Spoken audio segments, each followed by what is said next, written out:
আসসালামু আলাইকুম। গত পর্বে আমরা গুগল অ্যাডস অ্যাকাউন্ট ক্রিয়েট করেছি। এখন গুগল অ্যাডস অ্যাকাউন্টের বিস্তারিত সবকিছু নিয়ে আমরা আলোচনা করব, ঠিক আছে? তো গুগল অ্যাডস অ্যাকাউন্ট ক্রিয়েট করতে একটা জিমেইল দরকার হবে। যেমন ধরেন আমি যে অ্যাকাউন্টটা ক্রিয়েট করলাম, এটার জন্য কিন্তু আমার একটা জিমেইলের দরকার পড়েছে, ঠিক আছে? তো আপনারা কিন্তু দেখতে পেরেছেন জিমেইলের মাধ্যমে গুগল অ্যাডস অ্যাকাউন্টটা ক্রিয়েট করতে হয়। তো প্রথম পার্টে আমি ডিটেলস বলি নাই, বাট এখন আমি বিস্তারিত বলছি আপনাদের সুবিধার জন্য। যে আপনি যখন গুগল অ্যাডস অ্যাকাউন্ট ক্রিয়েট করতে যাবেন, তখন আপনার সবার আগে একটা গুগল অ্যাডস সরি সবার আগে একটা জিমেলের অ্যাকাউন্ট দরকার হবে, ঠিক আছে? তো জিমেলের একটা অ্যাকাউন্ট দিয়ে আপনি অনেকগুলো অ্যাডস অ্যাকাউন্ট ক্রিয়েট করতে পারবেন এবং ক্লায়েন্টের কাছ থেকে অ্যাক্সেস নিতে পারবেন। সেটা অসংখ্য হতে পারে। তো এই বিষয়টা আমরা একটু মাথায় রাখবো, যেন জিমেইলটা আমরা যে অ্যাডস অ্যাকাউন্টটা ক্রিয়েট করব, সেই অ্যাডস অ্যাকাউন্টের জন্য একটা জিমেল তৈরি করব, ঠিক আছে? তো আবার সেই জিমেল দিয়ে আবার হচ্ছে ক্লায়েন্টের কাছ থেকে অ্যাক্সেস নিতে পারবো। আরো অ্যাকাউন্ট খুলতে পারবো এখান থেকে আমরা, আরো অ্যাকাউন্ট কিন্তু ক্রিয়েট করতে পারবো চাই। তো যাই হোক, এই বিষয়গুলো মাথায় রাখবেন। যখন আমরা ক্লায়েন্টের কাজ করব, তখন আমাদের সামনে কিন্তু একটা বিলিং বা পেমেন্ট মেথডের যে অপশনটা, সেটা আগে প্রথমত আমরা চেক করে নিব, ঠিক আছে? গুগল অ্যাডস দেওয়ার আগে সবার আগে আমরা চেক করে নেব যে বিলিং মানে পেমেন্ট মেথডটা আসলে তার মানে সাবমিট করা আছে কিনা। তো সাবমিট করা যদি না থাকে, তাহলে ক্লায়েন্টের যেহেতু, তো সেখানে অ্যাড করতে গেলে আমাদের ক্লায়েন্টকে বলতে হবে তুমি অ্যাড করে দাও, বা হচ্ছে আমাকে আম, বলো, আমি তোমাকে শিখিয়ে দিচ্ছি। তো লাইভে গিয়ে আপনি হচ্ছে সাপোর্ট দিবেন। সে কখনোই আপনাকে পেমেন্ট মেথডের কিন্তু ইনফরমেশন গুলো দিবে না। সো আপনি, সে যদি না পারে, তাহলে কিন্তু আপনি নিজে সাপোর্ট দিবেন যে কোথায় কোন ইনফরমেশন গুলো দেওয়া যায়। সেই ইনফরমেশন গুলো আপনি জাস্ট বুঝিয়ে দিবেন, ক্লায়েন্ট সেখানে তার ইনফরমেশন গুলো বসিয়ে দিবে। তো এইভাবেই হচ্ছে আপনি ক্লায়েন্টকে পেমেন্ট মেথড গুলো, আপনার বিলিং সেট আপ গুলো করে ফেলবেন, ঠিক আছে? আর এখন যেহেতু ক্লাস করছেন, তো এখন আপনি প্র্যাকটিসের জন্য যে ইনফরমেশন গুলো দেওয়া আছে, এগুলো আপনি দিবেন না। কারণ আমাদের কিন্তু এখন কার্ড অ্যাড করা কোনো দরকার না, আমরা জাস্ট প্র্যাকটিস প্র্যাকটিস করব। তো আমাদের এগুলো দরকার নেই, ঠিক আছে? তো এইগুলো আসলে দেখবেন যেন, ওই যে যখন আমরা ক্রিয়েট করলাম, প্রথমেই কিন্তু আমাদের ক্যাম্পেইন যে সেট আপের বিষয়টা, সেটা কিন্তু বিলিং পেমেন্ট অপশনটা কিন্তু আসছিল। আমি সেট আপ করতে গিয়ে আবার মাঝখানে দেখলাম যে হচ্ছিল না, তো আটকে গেছিলাম। আপনাদের এই প্রবলেমগুলো আসলে আমি ইচ্ছা করে দেখাইছি। চাইলে কিন্তু আমি ওই মানে ভিডিওটা ওইটুকু কেটে ফেলতে পারতাম, বাট আমি ওটা রেখেছি কারণ ওই প্রবলেমগুলো আপনারা ফেস করতে পারেন। সো এই জন্য আমি ওই প্রবলেমগুলো সহ আমি ভিডিওটা রেখেছি, গুগল অ্যাডস অ্যাকাউন্ট ক্রিয়েট করার সময় যে প্রবলেমগুলো আমি ফেস করেছি। তো পেমেন্ট মেথডে সেট আপে দেখেন, প্রথমত এখানে কান্ট্রি থাকবে। তো কান্ট্রি আপনি যে কোনো কান্ট্রি দিতে পারেন, এখানে আপনার যে কান্ট্রিটা থাকবে বা ক্লায়েন্টের যে কান্ট্রি থাকবে রিয়েল, সেটা এখানে বসিয়ে দিবেন। আর ইউএসডি এখানে দেখেন, এটা গুগলের যে পেমেন্ট মেথডটা, এটা ইউএসডি শো করবে। যতই আপনি বাঙালি কার্ড ইউজ করেন না কেন, এখানে ইউএসডি শো করবে, কারণ বাংলা টাকা তারা চেনে না। সো এখানে ইউএসডি থাকবে, ক্লায়েন্টের ক্ষেত্রে তো আপনার ইউএসডি অবশ্যই থাকবে। তো এখানে অ্যাকাউন্ট টাইপ, এখানে অর্গানাইজেশনের, আপনার হচ্ছে ইন্ডিভিজুয়াল নাকি অর্গানাইজেশন কোনটা হবে, সেটা যে আপনি সিলেক্ট করে দিবেন। তো তারপরে যেটা থাকছে দেখেন, পেমেন্ট মেথড, এখানে হচ্ছে কার্ড ডিটেলস দিতে বলবে, বিলিং অ্যাড্রেস এবং অটোমেটিক পেমেন্ট। তো এখানে ম্যানুয়াল পেমেন্ট আছে এবং অটোমেটিক পেমেন্ট আছে, এটা আপনারা সিলেক্ট করে দিবেন। এখানে কখনোই ম্যানুয়াল পেমেন্টটা না দিয়ে অটোমেটিক পেমেন্টটা সিলেক্ট করুন, ঠিক আছে?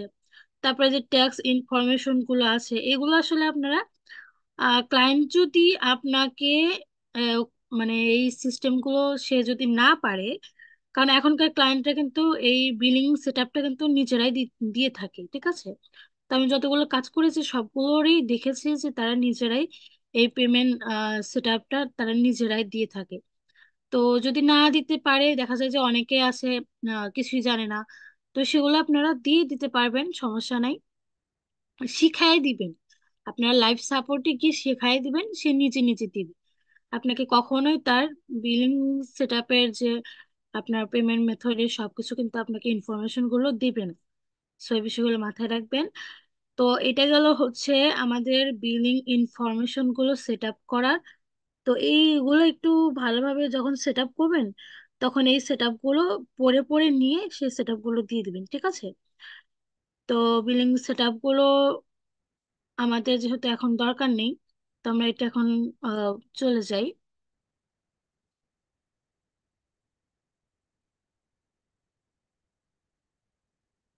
আরেকটা বিষয় একটু মাথায় রাখবেন, এই যে জিমেইল দিয়ে আমরা কিন্তু অনেকগুলো অ্যাকাউন্ট ক্রিয়েট করতে পারবো, ঠিক আছে, বাট আমাদের যে পেমেন্ট মেথড বা হচ্ছে বিলিং সেট আপটা, আমাদের কার্ড কিন্তু একটা বা দুইটার সাথে অ্যাড করতে পারবো।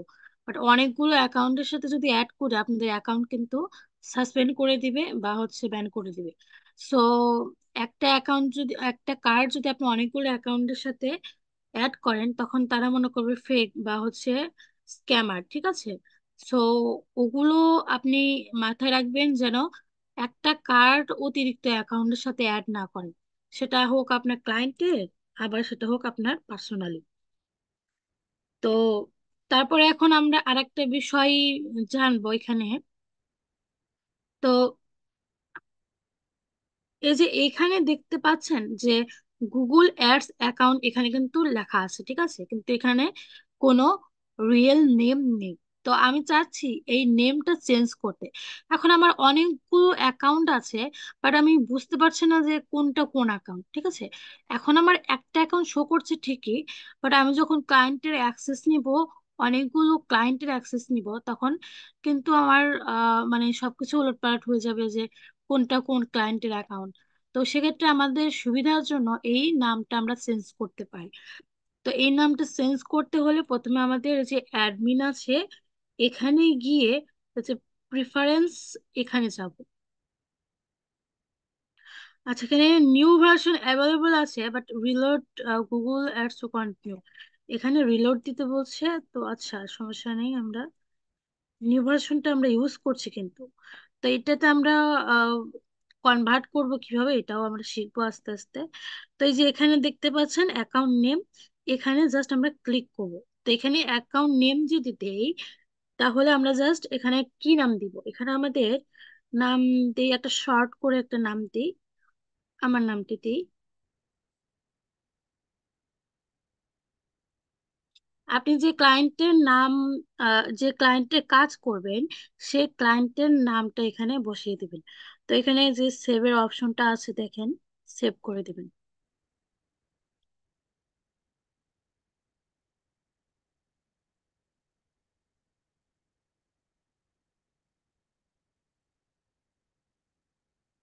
তো এইখানে দেখেন নামের পরে দেখা যাচ্ছে যে টাইম জোনটা দেখা যাচ্ছে এবং অ্যাকাউন্ট স্ট্যাটাসটা দেখা যাচ্ছে কিন্তু।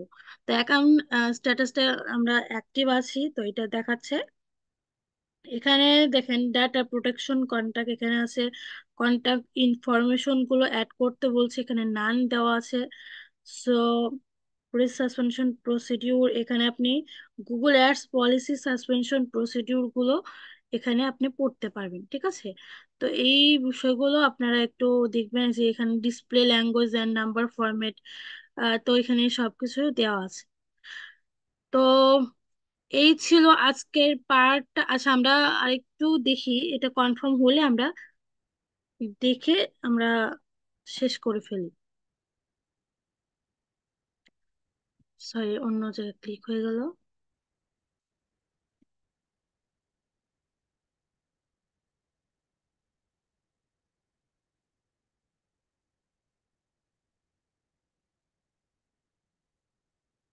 আচ্ছা, আমরা একটু রিলোড দিই, রিলোড দিয়ে আবার নামটা বসিয়ে দিই।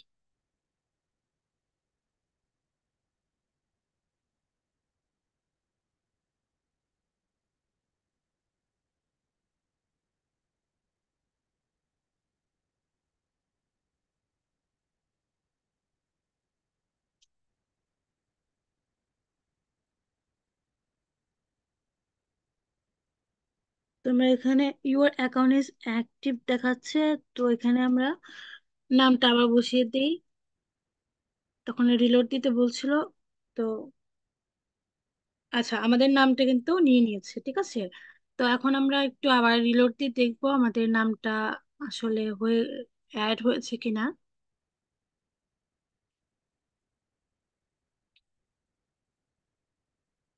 আচ্ছা, অ্যাড হয়েছে, এবার একটু এখানে চেক করি।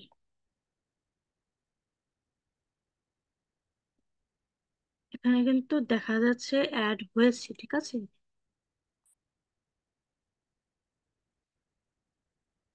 এখন আসছে না, বাট এখানে আসবে, এখানে আমার নামটা আমি যেটা অ্যাড করেছি সেটা এখানে শো করবে। হয়তো আমার সাইন আউট করতে বলছে, তো সাইন আউট করার পরে হয়তো আবার ব্যাক আসতে পারে। তো এখানে কিছু আপনার নোটিফিকেশন এসেছে আমাকে, ভেরিফাই করতে বলছে, two step verification Google account. So এটা আমরা এগুলো নিয়ে পরবর্তীতে আলোচনা করব, এবং এটা আমরা পরবর্তীতে দেখবো যে এখানে নামটা শো করছে কিনা, ঠিক আছে। তো আজকে পর্বে এইটুকুই ছিল। পরবর্তী পর্বে আমরা আরো নতুন কিছু শিখবো। সে পর্যন্ত ভালো থাকুন। আসসালামু আলাইকুম।